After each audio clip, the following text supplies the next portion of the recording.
Oi, gente, bem-vindos ao Quero Jobs. No episódio de hoje, a conversa é com a Ana Carolina Capozzi. Ela é atriz, produtora e advogada. Vamos falar sobre conciliação de carreiras, valorização do trabalho artístico e dicas jurídicas.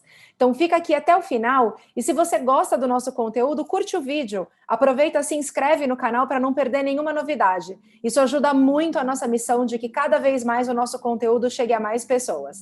Então, papel e caneta na mão e boa entrevista. Ana, muito obrigada por ter aceito o convite. É um prazer ter você aqui hoje. Obrigada, Renata. Oi para todo mundo dos seguidores do Quero Jobs. Para mim é um prazer estar aqui conversando, a gente trocando nesse espaço, ainda que nesse ano pandêmico de tantas distâncias, a gente conseguindo ter um momento de encontro. Fiquei muito feliz com o convite. Obrigada. Obrigada, é sobre isso mesmo, né? A gente poder se aproximar em conversas, pelo menos, já que contato físico não é possível, né? Exato.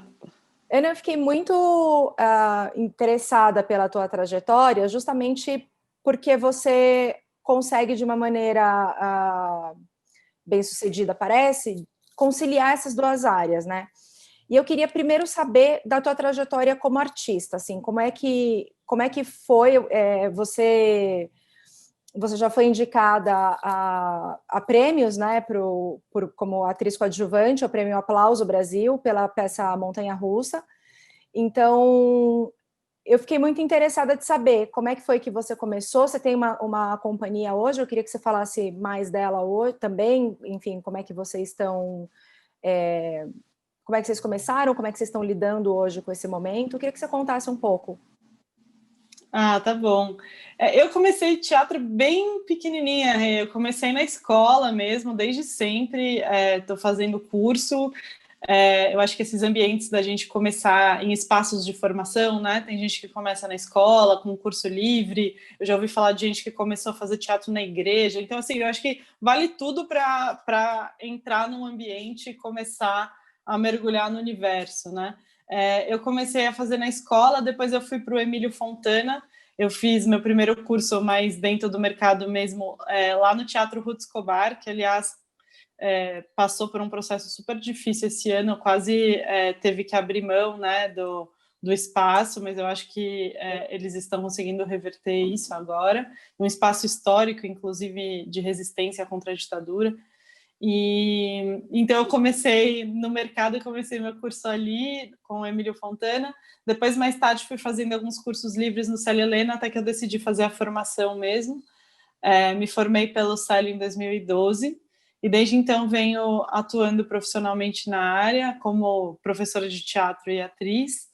Dei aula de teatro no São Paulo Futebol Clube e hoje eu estou na companhia Filhos do Dr. Alfredo, que foi com quem eu fiz o Montanha Russa. É uma companhia que ela é dirigida pelo José Eduardo Vendramini, que foi professor da ECA por mais de 40 anos, agora ele está aposentado e tocando os projetos dele a todo vapor. O Vendra é um queridão, uma gracinha. E pelo Marcelo Braga, que também tem doutorado lá na ECA, professor de teatro da Embi Morumbi, e a gente tem essa nossa companhia, Filhos do Dr. Alfredo. Eu entrei desde 2018, a companhia existe desde 2001, então faz um tempão que a companhia existe, mas ela ficou um tempo desativada e ela foi reativada com a peça Montanha Russa. Aí, desde o Montanha Russa que a gente fez, a gente ganhou o prêmio Clay Diáconis, que foi um edital da prefeitura que eles abriram no momento em que estava sendo discutido abrir fomento, não abrir fomento, foi um edital até meio turbulento nesse sentido. A gente ganhou esse edital da prefeitura e fez o Quem Ficar com Quem ano passado, todo financiado por recursos municipais, e a gente fez uma temporada no Viga e uma temporada no Teatro Alfredo Mesquita, que inclusive a quem o nosso título da companhia homenageia. Filhos do Dr. Alfredo, porque ela foi formada lá atrás, em 2001, por pessoas que saíram da EAD, né? E o Alfredo Mesquita foi um dos fundadores da EAD. Lindo. Então, eles quiseram fazer essa homenagem dos filhos do Dr. Alfredo. Eu não sou exatamente, eu sou mais filha da Célia Helena ali, desse ambiente. É muito bom esse também. Mas assim, a fundação da companhia foi nessa toada. E esse ano foi um ano muito difícil, né? Sem teatro, como é que uma companhia de teatro consegue fazer arte, né? Muito difícil. Então, a gente se inspirou, eu vi um podcast cênico, que foi inclusive de um texto do Vinícius Calderoni, num formato só em áudio. E aí a gente resolveu também investir nesse formato, porque assim, a gente pensou que produzir qualquer coisa no audiovisual, a gente não ia ter um acabamento tão interessante e nem recursos para fazer tecnicamente bem feito, porque a gente é do teatro, né? A gente não é do audiovisual, a gente sabe que o audiovisual tem toda uma outra linguagem, ele tem outros orçamentos, inclusive o audiovisual é muito mais caro que o teatro. Então, assim, a gente achou essa solução da radionovela, né? Lembrando, a radionovela um pouco porque é possível. Então, a gente contratou o Renato, que ele edita podcasts, faz captação de áudio, é músico profissional maravilhoso, e ele fez toda a parte técnica para a gente com um acabamento profissional mesmo de qualidade. Então, a gente conseguiu chegar num resultado e a gente uniu áudio com ilustrações. A gente fez ilustrações sob medida da Gabi Caivano, que é uma graça de pessoa, e a gente fez os Cenas Invisíveis esse ano, né? Que foi um conjunto de 6 cenas voltadas só para essa interpretação para o áudio, que foi um prazer, porque a gente teve que se redescobrir como ator na voz, né? Não dá para fisicalizar nada, né? Tudo que a gente às vezes resolve cenicamente no palco, uma piada, um tempo de cena, alguma intenção que a gente quer dar que não é verbal, né, que a gente não precisa dar conta no texto, você tem que voltar a dar conta só na parte verbal. Às vezes com um som, não é nenhuma palavra, mas é um som, uma risada diferente, alguma coisa, e um timbre também, né? Como diferenciar? Porque eu, por exemplo, participei de 4 cenas das 6, e cada uma das cenas tem histórias independentes entre si. Tá. Então, foi um desafio diferenciar um personagem para o outro, né? Para não ficar muito, muito parecido de um para outro. Então, também a gente se encontrar nesses timbres diferentes como ator e ter que se aventurar nesse universo só da voz foi muito prazeroso. O resultado a gente ficou muito feliz, até convido todo mundo, está disponível lá no nosso IGTV da Filhos do Dr. Alfredo. Maravilha. E foi legal, foi muito prazeroso, assim, foi o formato possível nesse momento, né, de isolamento, pandemia, sem teatro. É difícil isso, né? E é interessante isso que você traz, porque assim, para atores também é um exercício de atuação por voz, mas que depois isso continua reverberando em outros projetos presenciais, por exemplo, ou até de audiovisual, mas assim, é um trabalho mais aprofundado, talvez, até do ofício, né? E eu acho que é um universo um pouco diferente, né? Aí deu para entender um pouquinho a chave que os dubladores trabalham, assim, né? Eu acho que a dublagem tem umas linguagens próprias, mas é interessante, porque, por exemplo, nos ensaios, teve uma cena que era uma patroa chegando com as compras e a funcionária ajudando a guardar. A gente estava quebrando a cabeça, essa cena não saía, até que a gente decidiu fisicalizar do tipo, vamos ensaiar você chegando, carregando umas sacolas e eu guardando umas coisas enquanto eu falo. Aí a fala fluiu, porque a gente estava na ação física. Então também teve uma coisa que os nossos diretores orientaram, é que na hora da gravação é difícil porque qualquer coisa vaza no microfone. Então você também não pode ter uma amplitude de movimentos ali no estúdio de uma forma que isso vai sujar. Mas o ideal é não fazer sentado, né? Pelo menos não ensaiar sentado, ou ter uma memória de como é que é aquela cena em ação, porque assim, a gente tem que ter aquela fé cênica de acreditar que você está naquela situação, né? Que você está num parque, numa cozinha guardando comida, que você está numa ligação telefônica, você não está num estúdio gravando. Então, é muito difícil sem usar o corpo, mas foi um desafio, eu adorei, porque eu acho que inclusive vai me ajudar no futuro para usar recursos da voz de forma mais criativa em cena, porque às vezes a gente esquece desse recurso, né? a gente pensa só na amplitude, né? Eu preciso dar conta do teatro, tem que chegar na última fileira, né? Isso é uma máxima que a gente ouve muito Aquela entre coisa que a nós gente outros. também ouve muito, né? De que a gente pensa muito no corpo, mas esquece que voz é corpo também. E aí a importância disso que você está falando, né? Exato, inclusive eu decidi esse ano começar a fazer aula de canto e minha professora é a Juliana Amaral, maravilhosa. E ela fala isso, ela fala, olha, eu parto do pressuposto que a voz ela é um resultado do corpo, né? Ela está inserida dentro de um corpo. Então, meu trabalho ele não é só vocal aqui em cima, ele é todo um trabalho corporal junto, né? A gente faz exercícios para o corpo inteiro, especialmente a pelve, né? Porque é daqui que vem a estrutura que ajuda a sair o som e etc. E coisas que a gente nem imagina, né? Eu não sei, na formação eu sempre ouvi falar muito do diafragma, mas eu fui descobrindo nessa experiência que existem 1000 outras formas de respirar, de ressoar, de onde joga o som e de como minha voz pode sair de várias formas. Então, assim, eu acho que 2020, para mim, foi uma descoberta da voz, tanto por conta desse mergulho no canto, que eu ainda estou aprendendo, a baby steps, e quanto por essa experiência cênica só com a voz, com a Companhia Fios Dr. Alfredo. E que simbólico, né? Essa descoberta da voz num ano de reclusão e, enfim, tanto a voz propriamente dita como, sei lá, uma voz da companhia, enfim. Achei bem simbólico isso que você disse. Ah, bonito. E Ana, eu queria te perguntar, indo ali um pouco, né? Assim, em que momento disso tudo o direito entrou na tua vida e como? Foi junto, tá? Eu fiz as duas faculdades ao mesmo tempo. Eu fiz o Célia Helena junto com a São Francisco. Foi uma coisa de... quando eu sempre soube que eu queria trabalhar com teatro, mas existe uma pressão muito grande, né? Por conta da instabilidade financeira da carreira, né? Meus pais ficaram muito...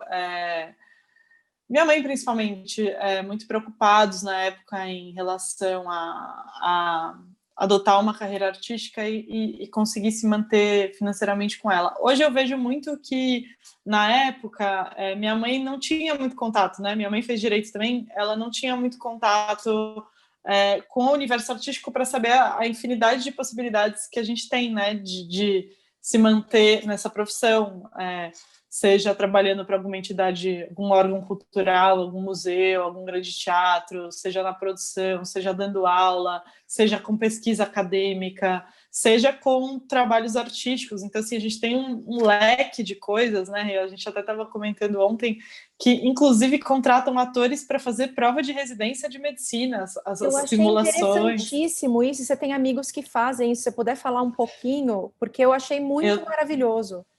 Eu tenho amigos que trabalham para hospitais, justamente como atores, tá? Nesse trabalho de treinamento médico, né? Na área médica. Então, o que acontece? Os hospitais têm toda uma atividade porque o médico, para se especializar, precisa fazer a residência. E aí, para entrar numa residência, existem provas escritas e provas práticas. E no momento da prova prática, eles contratam atores para simular a relação paciente-médico. E o ator está todo brifado de o que ele tem que fazer se o médico fazer isso, se o médico fizer aquilo, e tem o professor avaliando, e é uma relação real ali. E, além disso, alguns hospitais mapearam que, às vezes, o aluno de medicina ou o próprio médico contratado, ele precisa desenvolver esse lado... de como dar más notícias, né? Porque é uma coisa que é muito presente, infelizmente, na medicina, que são essas relações humanas que é muito delicado, né? Então, o hospital mapeou que é muito importante esse treinamento de como passar esse tipo de recado delicado, né? Que uma cirurgia não correu bem, que um paciente veio a falecer, ou que ele vai ficar com uma sequela grave. Como lidar com esse tipo de situação? Então, às vezes, os atores fazem, às vezes, do familiar. Então, o parente vai e o médico vai contar e o ator está todo brifado para para reagir assim, ou chore escandalosamente, fale que ele foi um mau médico que você vai processar. Então, assim, para ver como que o médico reage nessa situação adversa, né? E é muito interessante, é todo um mercado que eu não sabia que existia, né? Agora também tem um mercado que alguns atores estão sendo contratados para gravar vídeos institucionais, videoaulas, essa coisa da digitalização de alguns processos de ensino. Eu também tenho visto, fui chamada para fazer uns trabalhos nessa linha esse ano, de videoaula, né? Aí eu acho que vale muito a pena ponderar, né? Porque eu também acho muito legal quando a gente tira o emprego do professor, que é especializado, etc. Então, vale muito a pena ponderar se... mas também a classe artística passou um perrengue esse ano sem job, né? Então, também acho que vai muito da realidade de cada um, o que está dando para fazer nesse momento, né? Com certeza. E eu só queria te perguntar uma coisa com relação aos jobs de medicina que você estava comentando. Você sabe aonde procurar? Como é que as pessoas sabem quem está contratando ou onde achar isso? Olha, tem que ver quais são, por exemplo, eu sei que a Santa Casa, por exemplo, abre prova de residência todo ano. Às vezes, alguns hospitais, a maior parte dos hospitais, o HC deve ter todo ano prova de residência também. Os hospitais públicos todos têm esse lado de prova de residência, que vai ter com certeza um mercado nesse sentido, porque são atores que fazem. E os hospitais privados, às vezes, têm atores contratados mesmo, porque os hospitais privados não estão só preocupados com a prova de residência, eles também têm as provas de residência, mas eles estão preocupados também em não tomar processo, né? Então, tipo, o médico deu um recado meio torto para a família, não soube conduzir a coisa, ou prometeu que a cirurgia ia dar 100% de êxito, e era uma promessa que ele não devia ter feito. Então, assim, eu sinto que os hospitais particulares, eles têm, às vezes, até um banco de atores contratados, justamente para esses treinamentos evitarem complicações jurídicas até para o hospital. E os públicos vão ter também por conta das provas de residência. Então, eu acho que vale a pena entrar em contato com os hospitais, ver se tem vaga aberta. Eu acho que vale a pena tirar para todos os lados. Eu não ouvi falar de uma empresa que centralize isso, não tenho certeza se existe.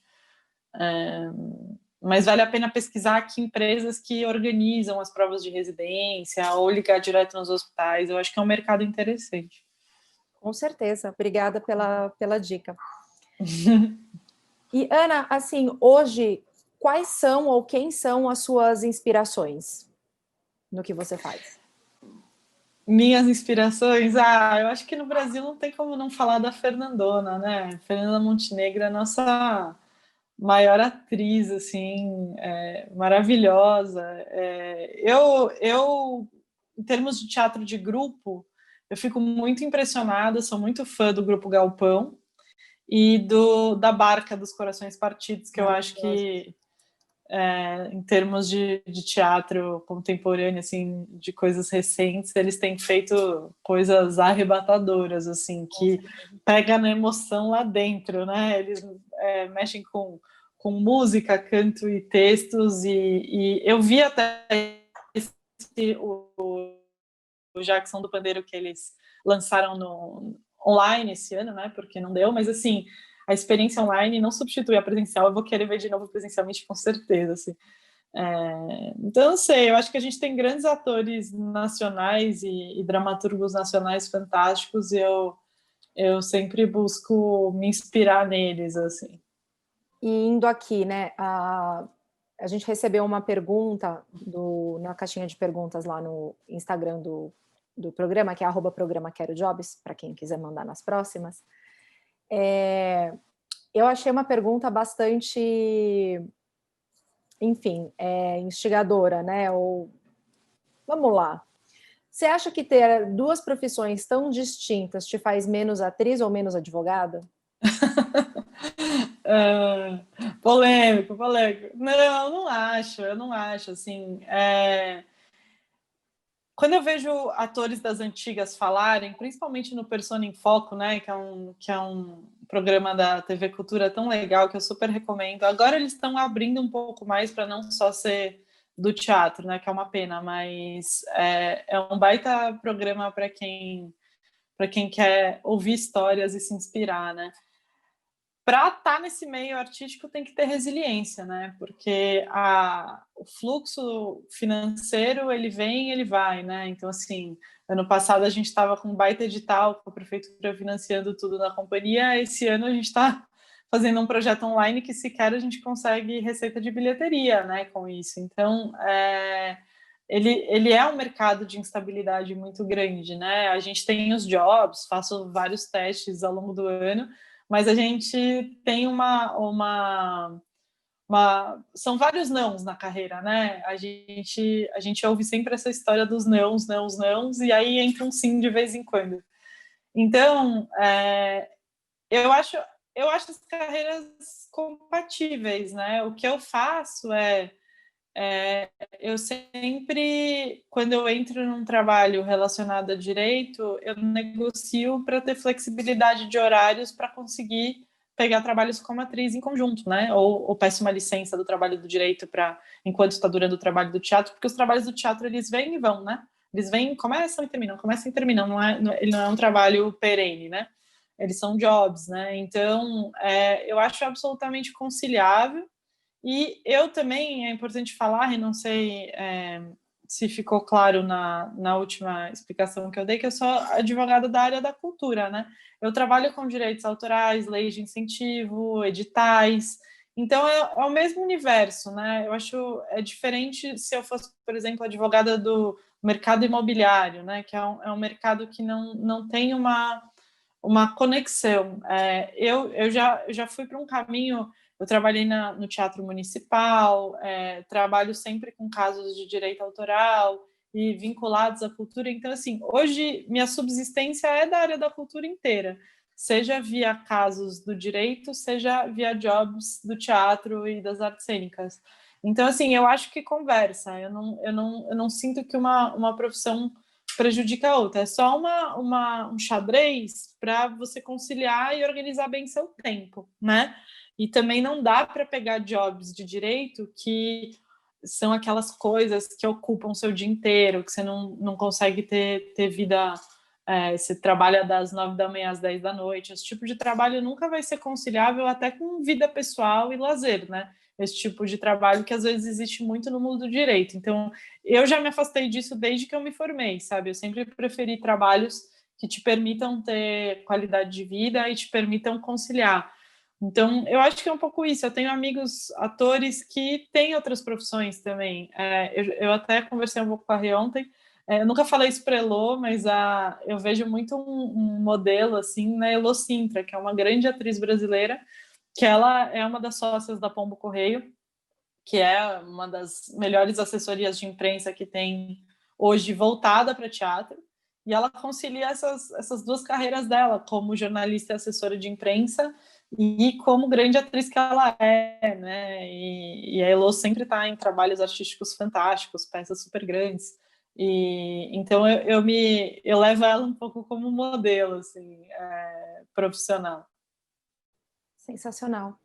E existe um pouco disso, né? Assim, a gente até conversou ontem sobre essa questão, né? De se quem tem duas profissões, uma é mais tradicional, né? E a outra mais artística, muitas vezes a tendência é achar que a profissão oficial, vamos dizer assim, é a mais tradicional, no teu caso, o direito, e a artística, a atuação, seria mais um hobby, né? Então, a minha pergunta é, como deixar claro nos outros círculos que o teatro não é um hobby, são duas profissões que você leva igualmente a sério? Eu acho que teatro, bom, a pessoa é ator, na minha opinião, por uma necessidade absoluta de ser ator, né? Ela não consegue ser outra coisa. E eu sou atriz porque eu não teria como ser outra coisa.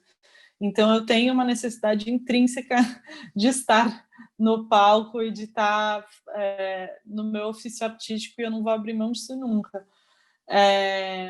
E é difícil mesmo, existe um estigma dessas profissões mais tradicionais, no sentido de que parece que a profissão mais tradicional é a profissão oficial e a outra é um hobby. Eu sou muito contrária a essa ideia de arte como hobby, porque o hobby não necessariamente nem precisaria ser remunerado, né? E eu encaro o trabalho artístico como trabalho. Trabalho e partindo do pressuposto que as pessoas têm que ganhar dinheiro com isso e têm que viver disso. E hoje eu vivo das duas coisas, né? Como eu falei, ela é uma questão de organização do tempo, e que a questão é que os jobs do teatro, eles são mais instáveis no sentido de que eles começam e eles terminam, ele não é um emprego fixo, né? É difícil as pessoas terem emprego fixo, mesmo a galera que está contratada lá na Globo está até rompendo esse tipo de formato de contratação, porque as plataformas estão chegando com tudo e contratando por job, né? E as pessoas estão migrando até mais para isso, inclusive. Mas eu acho absolutamente conciliável. Eu tenho amigos atores que são professores, que tenho amigos atores, grandes atores, né? Eu tenho amigos atores que estão em séries da Netflix, em grandes peças, em trabalhos reconhecidos, e que o que segura as contas de uma forma perene são os trabalhos como professor de artes cênicas, né? Professor de teatro. Eu tenho amigos atores que conciliam com outras coisas, que a pessoa é ator e é garçom, é ator e é publicitário. Eu já vi vários exemplos nesse sentido, porque ele é um mercado mesmo com uma lógica financeira difícil, porque a gente tem boletos mensais, né? E entradas não programadas mensalmente. Então, a gente tem que fazer um esforço. Mas, do meu ponto de vista, eu gosto muito de ser as duas coisas. Eu acho que um trabalho complementa o outro. Todo o meu background como advogada me ajuda a conciliar as coisas no grupo, a saber negociar ali internamente, porque a gente nem sempre a nossa opinião vai prevalecer num projeto artístico. Então, eu desenvolvi muito isso no direito, né? Dessa coisa da conciliação, da gente saber chegar em consensos, da gente saber negociar as coisas. E muito dessa bagagem do direito me ajuda na atividade de produção cultural, né? E eu até atuo também nisso, então, de casos que a nossa companhia entre em editais, ou de coisas que dão problema, ou como estruturar uma produção, né? Então, todo esse background me ajuda dos dois lados. E o mercado artístico, entender como funciona do outro lado, estar na pele também, me ajuda a ser uma advogada mais empática, né? De eu saber como funciona o mercado, de eu saber como as pessoas se sentem nesse lugar também. Então, quando eu vou negociar esse tipo de coisa, a gente procura sempre levar em conta os dois lados, né? Eu entendo como é estar do outro lado da moeda, não só do contratante, mas de quem está sendo contratado nesses casos. Então, acho que me ajuda.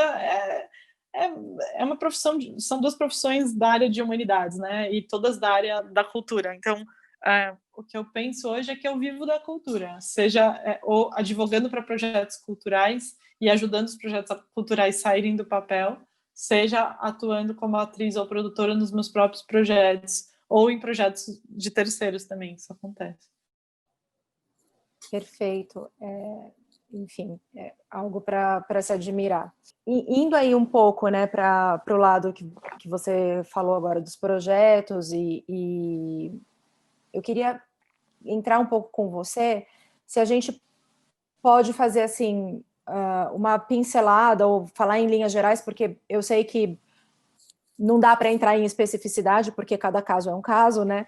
Mas, por exemplo, quais seriam assim os pontos principais que alguém que está entrando num edital teria que tomar cuidado desse ponto de vista, de conciliar o lado jurídico com o artístico? Uhum. Eu acho que a primeira coisa que a pessoa tem que pensar quando entra num edital eu estou pronto, eu tenho estrutura para gerir esse tipo de recurso? Por quê? Alguns editais são dinheiro privado. Então, quando a gente está falando de dinheiro privado, por exemplo, de um Itaú Cultural, por exemplo, ou algumas bolsas que vêm de ONGs ou um financiador privado, a gente vê alguns tipos de edital assim no mercado. Um SESC, talvez. O SESC ainda tem uma natureza mais mista.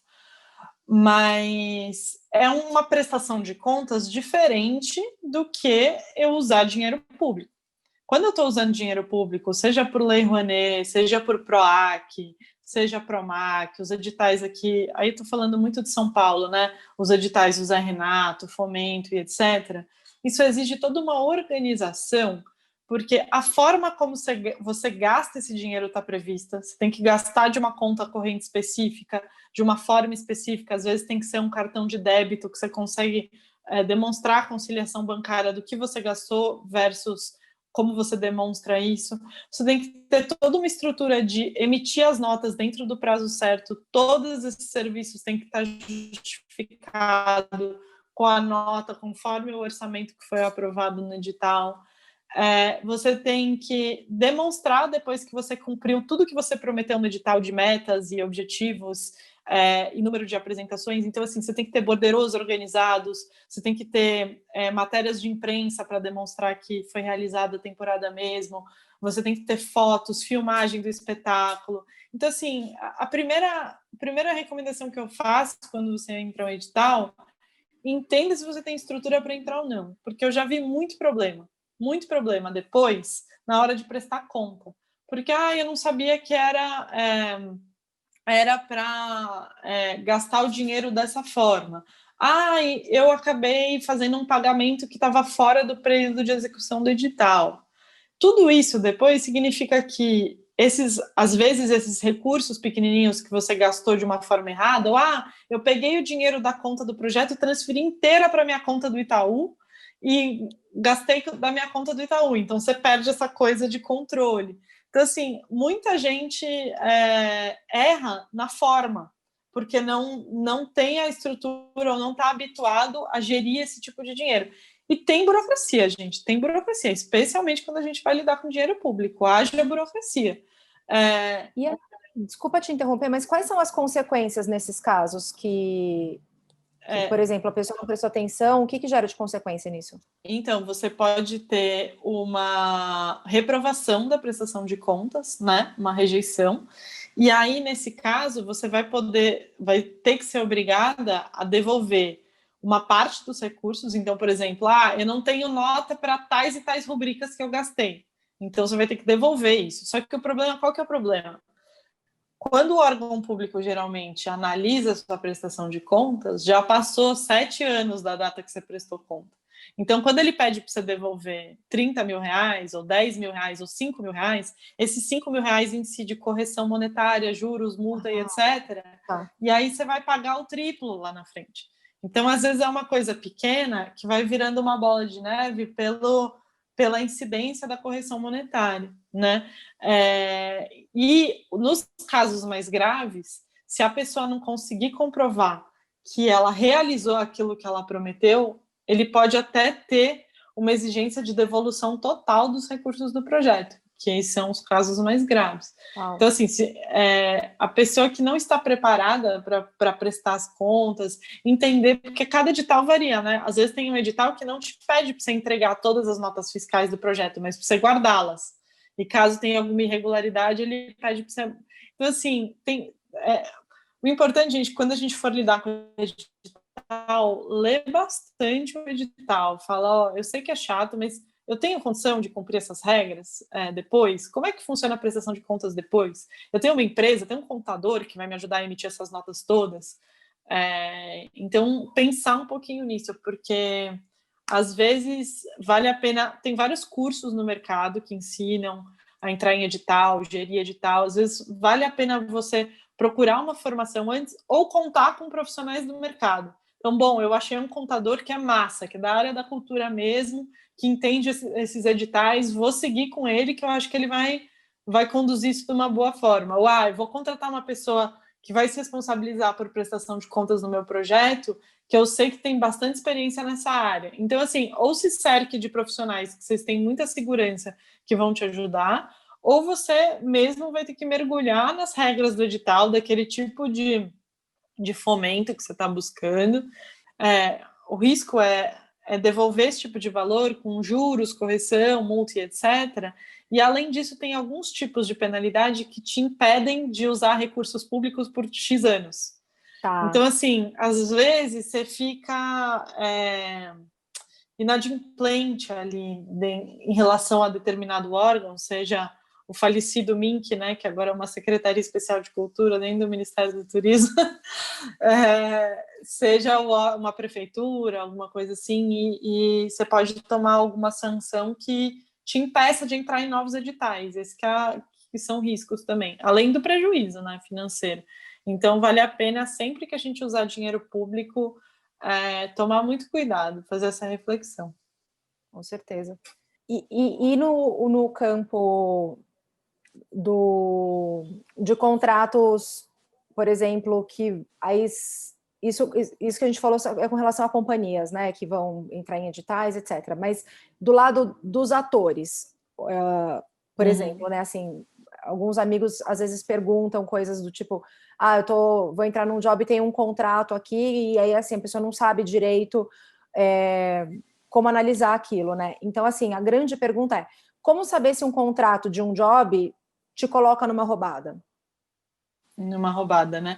Eu acho que a gente precisa pensar as duas coisas principais para um ator ver num contrato são prazo, qual que é o prazo desse contrato, por quanto tempo a pessoa que está pegando esses direitos ela vai poder utilizar essa obra que vai ser concluída disso, né? O de teatro tem uma outra lógica, mas se a gente pensar numa contratação para audiovisual, para uma publicidade, por exemplo, qual que é o prazo que essa campanha vai ficar no ar? 3 meses, 6 meses, 1 ano? Se você vira um prazo de publicidade de 2 anos, 5 anos, indeterminados, você já tem que ficar assustado, porque a publicidade trabalha com prazos mais curtos, né? É estranho um prazo de publicidade superior a 1 ano, por exemplo. Ele não é estranho se o cliente puder renovar e fazer um novo pagamento depois de 1 ano. Tá. Mas esses prazos muito longos, se você vê uma publicidade que o cara pode usar a campanha por 10 anos, é um alerta, sinal amarelo, assim, um alerta vermelho. E a outra coisa que o ator precisa ficar muito ligado é a exclusividade, né? Porque, primeiro, a gente tem uma fase de exclusividade da publicidade, por exemplo, que é o segmento de mercado. Então, vou fazer um job para uma empresa de beleza, do ramo de cremes e etc. Provavelmente ela vai me travar durante todo esse prazo que eu falei. Então, primeiro eu vejo o prazo, mas e o prazo da exclusividade? Eu fico exclusiva para esse segmento durante todo esse prazo? Então, isso é uma coisa muito importante, porque, assim, se você fecha um prazo e fecha uma exclusividade dentro desse prazo, você não vai poder fazer nem testes para outros jobs sem violar essa exclusividade. Então, eu acho que essas são as coisas principais que um ator tem que ver no contrato, especialmente para o meio publicitário. E na publicidade também é importante a gente ver que mídias que isso vai veicular, né? Em que territórios? Vai ser no Brasil todo? Ou é uma campanha para fora do Brasil, que não vai conflitar se eu fizer algum outro job aqui no Brasil depois? Que mídias que vai? Isso vai para TV, internet? Mas internet como? Vai ficar no site da empresa? Vai ser em anúncios? Por quanto tempo, né? Então, assim, as mídias também que esse comercial vai passar são muito relevantes para a gente. E também o número de peças versus o que está sendo pago, né? Então, assim, o cachê, ele é compatível com o tanto de peças, o tanto de diárias que eu vou ter que ficar para gravar, versus o prazo que isso vai ficar disponível no ar. Então, é um pouquinho esse cálculo. Então, assim, minha dica é, as agências, se você tem um bom agente, ele vai entender bastante dessas regras de mercado e vai conseguir te ajudar a saber se é uma furada ou não. Então, se você sentir que é um agente que te empurra para trabalhos que você está vendo que é um prazo muito longo, que não vale a pena, talvez valha a pena considerar trocar a agência, porque o agente, ele dá esse teor, assim, de dizer, esse termômetro que eu quero dizer, de o que é justo dentro desse mercado, né? Então, se você tem um bom agente, te ajuda muito nessa hora. E se a gente pensar fora do mercado de publicidade, a gente pensar em conteúdo, vocês nos primeiros contratos talvez vocês se assustem, porque o conteúdo, né, quando a gente fala em uma obra não publicitária para o audiovisual, ele tem prazos longuíssimos. Geralmente é o prazo de 70 anos contados da divulgação da obra, porque não faz sentido você produzir um filme, uma série ou uma novela, que seja, qualquer tipo de obra audiovisual, e não poder utilizar essa obra ter que tirar essa obra de circulação daqui a 10 anos. Então, a gente vê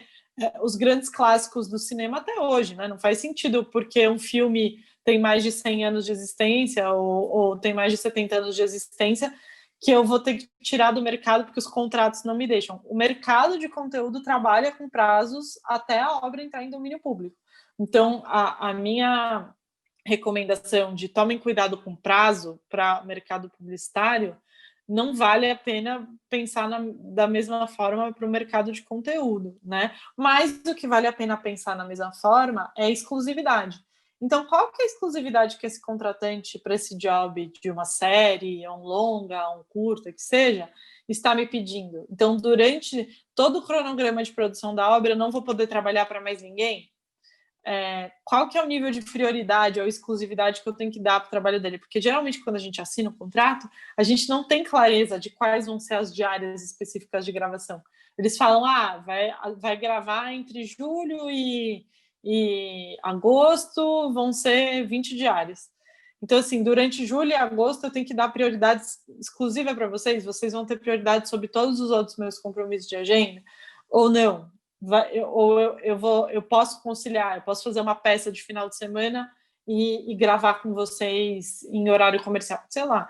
Então, é uma coisa para a gente sempre estar atento, porque esse tipo de negociação é caso a caso mesmo, de exclusividade e cronograma, né? E com relação às mídias que o material de conteúdo é veiculado, né? Então, curta-metragem, longa, etc. Às vezes a gente vê no contrato, e aí muitas vezes é um contrato padrão, enfim, que veio, a gente não sabe se existe um departamento jurídico que está por trás daquele documento, mas que prevê internet, sei lá, as mídias normais, internet e qualquer outra mídia que vier depois, enfim. Isso é normal? Isso deve estar refletido na remuneração? O ator ele deve questionar isso? Como se portar diante desses contratos?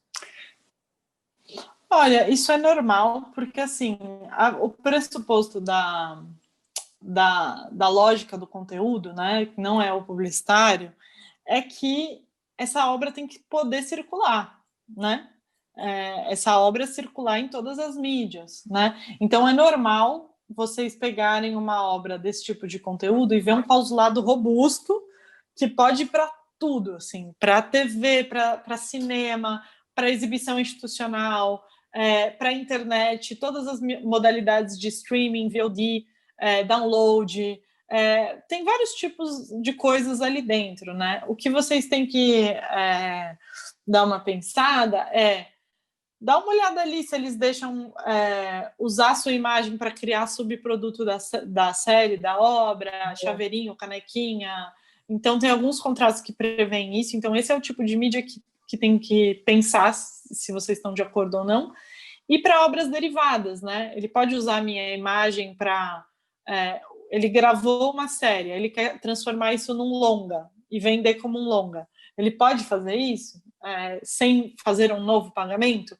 Eu acho que no contrato é legal ele poder, mas a gente pensar que se for fazer alguma obra derivada, você recebe novamente, por exemplo.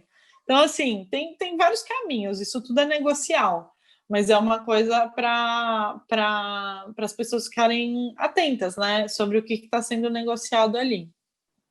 Fantástico. A gente recebeu uma outra pergunta aqui na caixinha de perguntas. Até quantos anos posso recorrer a uma causa judicial a partir do ano do, entre aspas, ocorrido? Então, a partir do fato, imagino, né? Que podemos falar sobre. Então, nesse caso, a gente não vai conseguir Exatamente. A gente tem os prazos de prescrição e decadência, né, que se aplicam. Então, assim, quando acontece um fato que eu quero processar alguém, ou alguém não me pagou, ou acontece alguma coisa, a gente precisa estudar o caso concreto para opinar qual que é o prazo, porque existem 3 tipos de prazo. Tem um prazo de 3 anos, tem um prazo de 5 anos e tem um prazo de 10 anos. E a depender da situação, se tinha contrato é um prazo, se não tinha contrato é outro prazo, se, sei lá, é um cheque que a pessoa te deu, você vai descontar o cheque está sem fundos. Então, assim, depende muito do caso concreto, porque a depender do histórico do caso, se aplica o prazo de 3 anos, se aplica o prazo de 5 ou se aplica o prazo de 10. Então, a minha recomendação, né, Rê, é não deixar passar 3 anos, porque a gente nunca sabe, no pior dos cenários, vai ser 3 anos, né? Mas sem procurar um advogado para fazer esse cálculo, é melhor não deixar esperar 5, por exemplo, porque pode ser que se enquadrava no prazo de 3 anos, você perdeu a oportunidade de processar, né? Maravilha. Ana, começando a encaminhar aqui para o final, infelizmente, eu quero saber de você, assim, abrir o espaço, saber se tem alguma coisa que você não falou e queria falar, alguma coisa que você queira aprofundar, enfim, sinta-se completamente à vontade.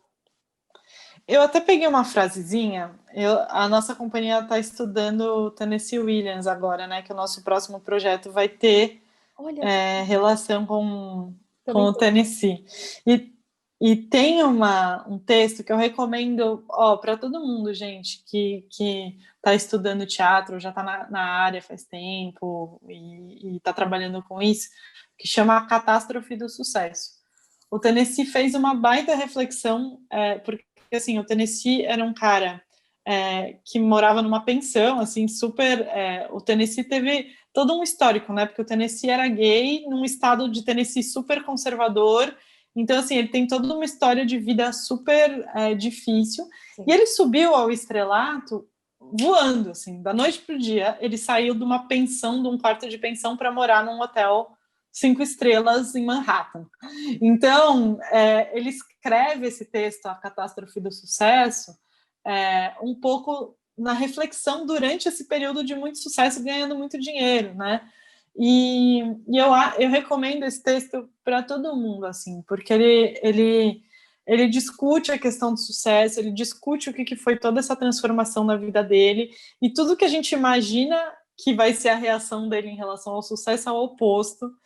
Ele discute um pouco a questão do que a segurança financeira trouxe para ele, tira um pouco a vitalidade dele nesse universo. E tem uma frasezinha desse texto, então, assim, recomendo muito, tem 4 pagininhas, é super curto, é uma leitura muito agradável e faz a gente pensar bastante no nosso ofício, né? Mas tem uma frasezinha aqui dele que me pegou bastante, que a condição verdadeira de vida para um artista é aquela em que seu trabalho não é só conveniente, mas também é inevitável. Então, é um pouco do que a gente falou, né, Rê? Assim, eu acho que para quem está pensando em ser ator ainda, está decidindo se é esse caminho, se não é esse caminho,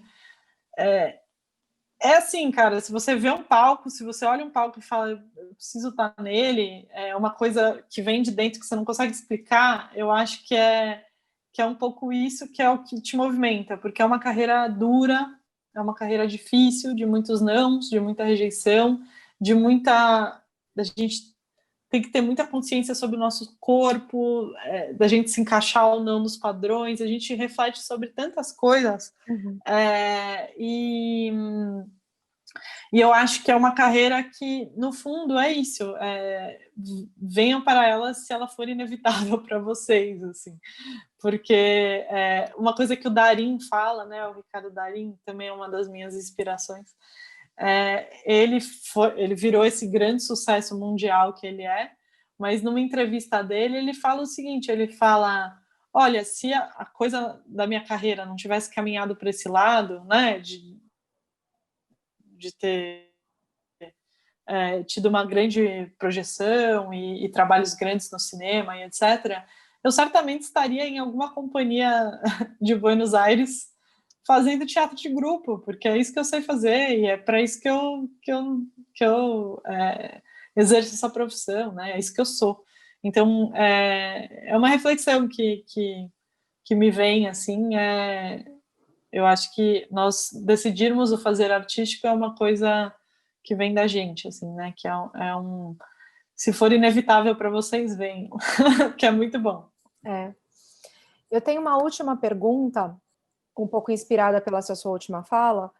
Quem é advogado e é ator ou atriz também e tem vontade de começar no ramo do direito da cultura, como é que essa pessoa pode buscar oportunidades? Olha, ele é um ramo que é curioso, porque assim, ele não é um ramo tradicional do direito, né? Direito criminal, por exemplo, é um tipo de direito super tradicional, direito tributário é outro super tradicional. Quando a gente fala de direito à cultura, é quase como ramos alternativos, que eu gosto muito, que é o direito ao esporte, o direito desportivo, né, o direito ao do terceiro setor, que trata todas das ONGs. Então, assim, a gente tem ramos não tradicionais do direito que também são muito interessantes. Olha, eu recomendo primeiro, se houver, se a pessoa ainda estiver na universidade, se houver essa possibilidade, pegar todas as optativas na área de propriedade intelectual, direito autoral, todas essas discussões, porque é o mais perto que as universidades chegam disso quando chegam, porque não é uma área que é muito discutida, né? Mas hoje em dia a gente tem cursos de especialização muito legais de direito do entretenimento, direito à cultura, direito autoral, de propriedade intelectual em grandes universidades. E a gente tem cursos livres também, então se a pessoa quiser tatear um pouco para ver, eu, por exemplo, eu dou aula na Academia Internacional de Cinema no curso de produção executiva. Então é um curso que vai te dar toda uma base de direito autoral, editais, leis de incentivo, overview de mercado e etc., que pode ajudar também a entrar um pouco na nossa linguagem, porque assim, é por isso que eu digo, ser atriz me ajuda muito a ser advogada nesse ramo também, porque tem que conhecer o mercado, tem que saber como o mercado trabalha, e não é um mercado homogêneo, não. A publicidade trabalha de uma forma, o audiovisual trabalha de outra, o teatro trabalha de outra, o teatro musical trabalha de outra, as casas de ópera e música erudita trabalham de outra. Então, assim, tem que entender um pouco a particularidade de cada setor desse mercado, mas assim, temos cursos muito interessantes. Eu indico a Cultura e Mercado, Instituto de Cinema, que eu fui professora lá também, muito bom, Academia Internacional de Cinema, que eu ainda sou professora lá, é muito boa.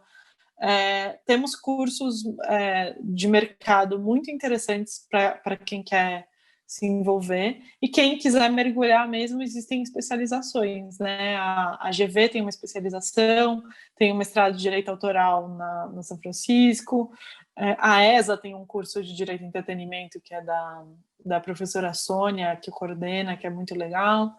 Então, tem opções, só tem que fuçar um pouco, porque não são muito óbvias, né? Não estão muito fácil acesso. Assim. Perfeito. E isso em termos de estudo, né? E se para a pessoa conseguir buscar trabalho, Então, aonde ela pode procurar? temos muito mercado nessa área, tá? Temos vários escritórios de advocacia que trabalham nisso. Se a pessoa é atriz e atora, ela pode começar fazendo freelas para os amigos, para produções. Às vezes entrar nessa função de produtor e advogado junto do projeto, porque é uma coisa... o produtor, gente, todo produtor, seja audiovisual, seja teatral, seja de exposições ou gestor cultural, tem que entender muito da parte jurídica, porque é a base primeiro, os contratos de financiamento que vão financiar teu projeto. Você tem que entender como que é a dinâmica daquilo, o que você está topando ou não. Então, como você contrata a pessoa, os riscos que você está correndo, trabalhistas, de recolher imposto, de fazer certinho, os riscos fiscais, né, que eu quero dizer. Então, assim, eu acho que é por aí, e a gente tem um supermercado, os canais de TV têm jurídicos próprios, os museus todos têm jurídicos próprios. Eu, por exemplo, trabalhei na Fundação Teatro Municipal, que é um órgão da prefeitura, que é um mix de política pública com direito, né? Não era só jurídico a minha função lá.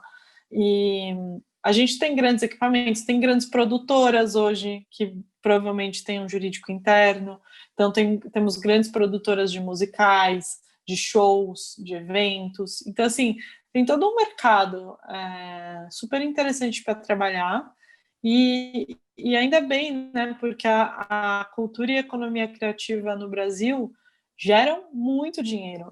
Se eu não me engano, de cabeça aqui, a gente está falando em quase 4% do PIB estadual de São Paulo vem da cultura.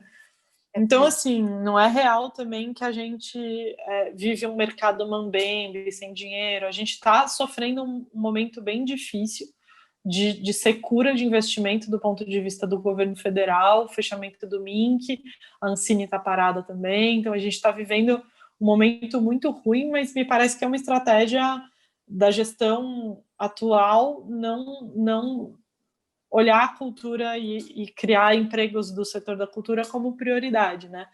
Mas a gente já tem uma situação um pouco melhor na Prefeitura de São Paulo e no governo do Estado de São Paulo, que os investimentos não pararam, né? A nível federal, a coisa está abandonada, está bem triste. Ana, eu quero te agradecer demais pela participação aqui. Foi muito rica a nossa conversa. Acho que vai ajudar bastante pessoas que o mundo artístico, ele tem muitos advogados, né? Assim, que saíram, que abandonaram e às vezes nem pensam que podem voltar a ter algum contato, né, com a área da cultura por meio dessa formação. Então, eu quero te agradecer demais por ter trazido a tua perspectiva e falar que as portas estão sempre abertas aqui para você. Obrigada, Rê. Adorei vir falar. Foi um prazer enorme estar aqui. Espero que esse nosso papo ajude as pessoas a, sei lá, ter reflexões, pensar caminhos, às vezes não tradicionais, né? Porque às vezes a gente acha umas alternativas que funcionam super bem. E fiquei muito, muito feliz com o convite também. Contem sempre comigo o que vocês precisarem. E é isso aí. É isso, tamo junto. Obrigada, viu? Obrigada, Rê. Se você gostou da entrevista, curta e compartilhe para que mais pessoas possam assistir. Toda semana tem entrevista inédita aqui e nas plataformas digitais. É só procurar @programa Quero Jobs, tudo junto. Até a próxima semana!